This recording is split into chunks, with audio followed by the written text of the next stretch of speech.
I'm James Rodney Elton. I joined the Navy in 1953 while the Korean War was on. I was 17 years of age because my eldest brother joined the Army and he was in Korea. My second brother was a fighter pilot in the Air Force, and it was my turn to join the Navy. My name is David Smith. I served with the Canadian Armed Forces from 1979 to 1983 in Communication Command, where I was with land element. I still did some duty with naval and air units as well. My name is Michael Shepard, and I served in the British military for 6 years, from 1974 to 1980. What's so important for you young people is that one of these days you may have to make some decisions, and we've laid the groundwork for you.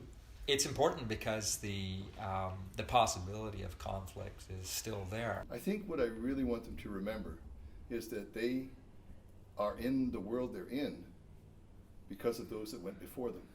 That the sacrifices made by those who came before them are what gave them the freedoms that they have today.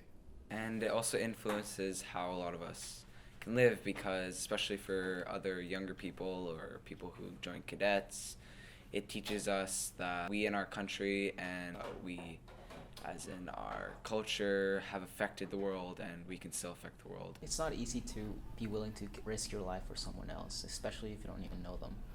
That alone should be a reason that we should respect them.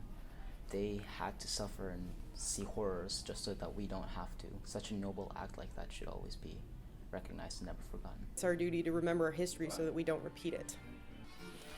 Well, my father was in the Navy prior to the Second World War, about 7 years of active service.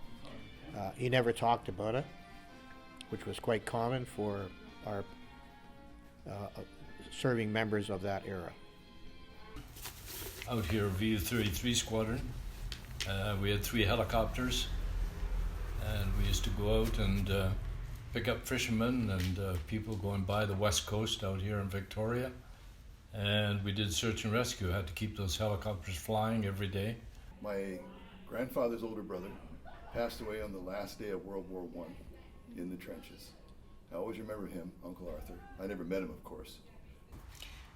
It's a time to remember the sacrifices, those that came before me in my time that I served, and those after me as well. I served during peacetime, so I was fortunate not to have to see the horrors of war. It's a time to remember those that have served before us and given their lives or a large portion of their time and their service to our country to protect our way of life and protect people who are not necessarily from around here, but wherever they've served, and it's important to remember that service. It brings a lot of memories back of people that have gone before us, and we try to emulate and be as good as they were. Some of them didn't come back, other ones did come back, and we respect them for doing their job. Remembrance Day, to especially me and my brother, is very connected to our family because our grandparents have served in it, both the World Wars. It's very important to everyone to know what the soldiers did, why they died. And if we remember them, then we can honor them the best that we can. What does Remembrance Day mean to you? Just the word remembrance. That's it.